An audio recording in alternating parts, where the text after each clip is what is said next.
merupakan video buruk pertama saya di IGTV saya, karena saya gabut banget sampai udah nggak tahu mau ngapain lagi. Karena ternyata libur 2 minggu yang dianjurkan pemerintah itu diperpanjang oleh kerjaan saya karena keadaan belum bisa memungkinkan banget untuk kerja normal, jadi tambah lagi liburnya. Enggak, tapi udahlah ya. Untuk mengisi kegabutan ini, saya ingin menyalin apa yang udah saya baca, udah saya dengar, udah saya tonton. Intinya lah mengisi kegabutan. Langsung aja. Jadi saya akan bercerita horor-horor gitu, dan hari ini saya akan ngambil 3 judul horor. Dimulai dengan Fix.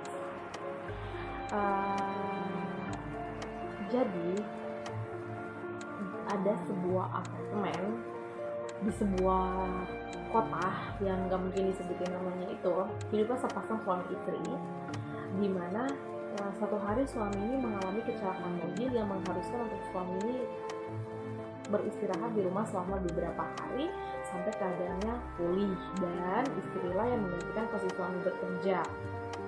Nah, beberapa hari di awal setelah kecelakaan itu suami senang karena dia bisa seharian di rumah tanpa harus ngapa-ngapain. Namun lama kelamaan si suami ini mulai merasa bosan guys, karena ya gitu lagi. Akhirnya dia berinisiatif untuk melakukan aktivitas kecil, salah satunya dengan menonton TV. Akhirnya dia pergilah tuh ke ruang TV. Saat TV mau dinyalakan, dia dengar suara dari lantai atas apartemen itu, suara anak-anak kecil yang sedang berlari-larian. Di situ dia merasa aneh. Kenapa? Karena harusnya jam segitu tuh nggak ada anak-anak, karena itu jam anak-anak masih di sekolah. Tapi udahlah, walaupun itu aneh buat dia nggak mau terlalu terbeban untuk mikir itu. Namun kejadian aneh ini terjadi lagi di keesokan harinya, di waktu yang sama, di waktu yang seharusnya anak-anak itu juga masih di sekolah. Oke, sama juga, walaupun dia merasa itu aneh, tapi dia nggak terbeban. Namun di waktu yang bersamaan itu nih, dia merasa lapar.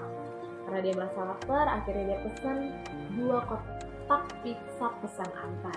Gak lama kemudian pizza pun datang dan dia menghabisi 1 kotak pizza sampai kenyang. Dan karena dia kenyang nih, dia udah gak bisa nih ngabisin 1 kotak pizza yang satunya lagi. Nah, si pizza ini gak bisa dia tinggalin atau simpan untuk pizzanya pulang, karena pasti rasanya gak enak. Akhirnya si pria atau si suami ini memutuskan untuk kasih aja lah ke tetangga yang di lantai atas. Kalau di tetangganya juga punya anak-anak, pasti mereka seneng, apalagi pizza, dan posisinya pizza gratis kayak gitu kan. Mikir dia kayak gitu. Udah tuh, dengan menahan rasa sakit, dia tetap melangkah dari kamar ke lift dan dari lift ke kamar tetangganya ini. Sesampainya di kamar tetangga ini, sambil membawa sekotak pizza ini, si pria pun ngetok pintu nih, tek. Gak ada respon sama sekali dari dalam kamar itu. Dia ngetok lagi. Kenapa dia ngetok lagi? Karena pikir dia kan barusannya ada suara anak-anak, jadi pasti ada orang di dalam. Dia ketok lagi dan benar aja ada suara dari dalam yang ngejawab ke dia, siapa ya?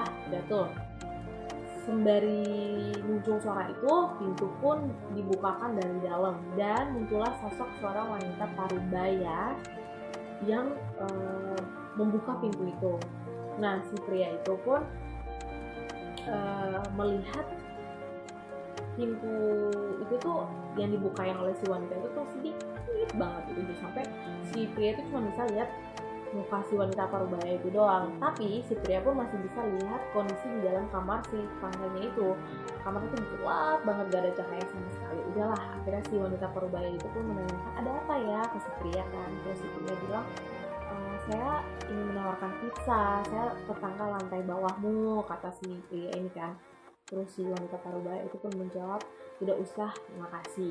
Nah, si pria nggak diam tuh atau balik tuh, dia nawarin lagi, dia bilang mungkin anak-anakmu mau, kata si pria itu kan. Gak lama setelah dia ngomong kayak gitu, muncullah 2 anak si wanita parubaya itu, yaitu perempuan dan laki-laki. Mereka muncul di antara kepala ibunya, jadi kiri dan kanan. Akhirnya si wanita parubaya itu pun menerima pizza. Ketika pizza itu diambil, pintu pun dibanting. Wow, si pria ini merasa terkejut dan heran gitu. Tapi tiba-tiba si pria ini merasa aneh gitu. Udahlah, akhirnya dia buru-buru balik ke kamarnya, tapi dalam perjalanan dari kamar ke lift itu dia mulai merasa merinding guys. Sesampainya di lift, sambil menekan tombol lift supaya lift itu tertutup, dia tuh tiba-tiba terbeban banget. Dia mikirin hal aneh gitu. Hal aneh itu apa? Yaitu dia merasa kok 3 kepala tetangganya itu sejajaran ya gitu, atau segaris horizontal gitu, padahal harusnya 2 anak kecil itu kan posisinya di bawah kepala ibunya gitu kan, tapi kok ini sejajar gitu kan. Mikir sambil makan tombol gitu, liftnya juga nggak ketutup. Gak lama kemudian si pria ini pun engah kalau dia itu baru banget dilayani sama 3 tetangganya itu yang tidak memiliki badan, alias cuma kepala doang. Wow, takutlah dia di situ, semakin merinding, ditambah takutnya lagi nih gara-gara si pintu lift ini nggak ketutup. Akhirnya dia memutuskan untuk keluar dari lift dan lari ke tangga aja, sambil menahan rasa sakitnya itu supaya dia cepet-cepet buru-buru supaya dia cepet-cepet nyampe ke kamarnya. Dan ketika dia nyampe ke kamar, dia pun menghubungi polisi karena kenapa? Dia khawatir banget nih sama kondisi tetangganya, kok aneh gitu kan. Dan kalaupun dia salah ataupun benar, yang penting harus benar-benar dicek sama polisi nih. Polisi pun datang, ngecek tetangganya, dan benar aja apa yang ditemukan oleh polisi itu sangat mengejutkan. Polisi itu menemukan 3 jenazah di dalam bak kamar mandi. Di kamar itu tanpa kepala, dan polisi menemukan seorang pria yang sedang bersembunyi di dalam lemari. Pria itu siapa? Pria itu adalah suami dari wanita parubaya itu, atau ayah dari 2 anak itu. Kenapa? Karena si pria itu mengaku bahwa dia sudah memenggal kepala istri dan 2 anaknya. Namun ia merasa 3 orang ini masih hidup, makanya dia bersembunyi di dalam lemari. Dan yang lebih parahnya lagi nih yang ditemukan polisi di dalam kamar itu, polisi menemukan sekotak pizza di atas meja yang sudah memiliki bekas gigitan-gigitan kecil atau bekas gigitan anak kecil. Kalau aku penuh bete. Next, tetangga. Jadi cerita ini melibatkan 2 wanita remaja gitu ya. Yang satu namanya Mutia dan yang satunya namanya Karin.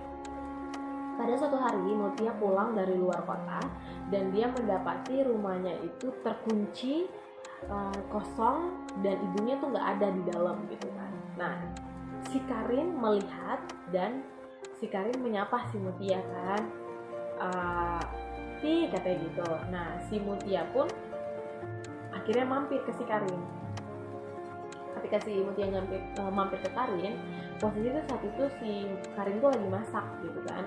Nah, Karin lagi masak, terus Karin bilang, cobain nih masakan saya, kata si Karin ke Mutia.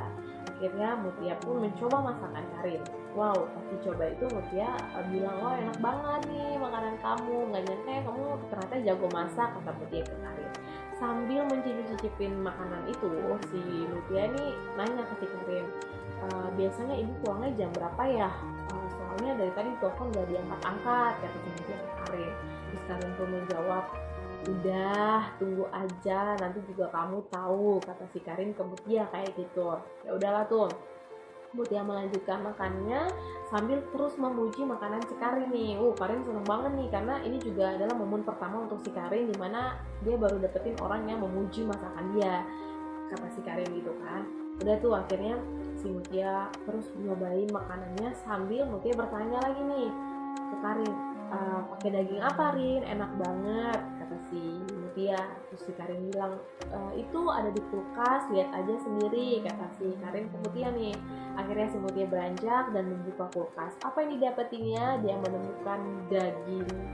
No, dia menemukan kepala ibunya.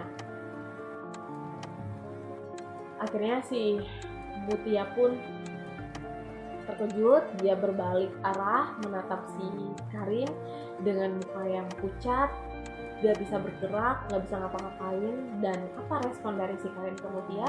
Si Karin bilang, di masakanku masih kurang dagingnya deh. Bete gak sih? Oke, next, judulnya Gelang. Jadi di Korea itu, di rumah sakit itu ya, Korea itu membedakan, rumah sakit Korea itu membedakan pasien yang udah hidup, yang masih hidup dan udah meninggal dengan mengenakan gelang. Jadi kalau gelang yang berwarna putih itu adalah pasien yang masih hidup, dan kalau gelang yang berwarna merah itu dikenakan untuk pasien yang sudah meninggal. Pada suatu hari ada seorang dokter, dia tuh kena tugas malam gitu, shift malam, yang mengharuskan dia nanti pulang kerja itu jam 2 dini hari. Setelah waktu menunjukkan pukul jam 2 dini hari, waktunya untuk si dokter ini pulang. Lantai si dokter bekerja itu di lantai 5 dan mobilnya itu berada di lantai basement. Akhirnya kan dia harus ke lantai basement. Nah, dia menggunakan lift. Ketika dia membuka lift, ketika dia sampai di pintu lift dan pintu lift terbuka, dia menemukan seorang wanita tua yang sudah berada di dalam lift itu. Dia perhatikan wanita tua itu nggak turun di lantai 4, lantai 3, lantai 2 atau lantai 1. Berarti wanita tua ini turun ke lantai basement bersamaan dengan dia. Ketika sampai ke lantai basement dan pintu lift terbuka, didapatinya lah nih seorang pria mengenakan baju putih dan memegang sesuatu di tangannya.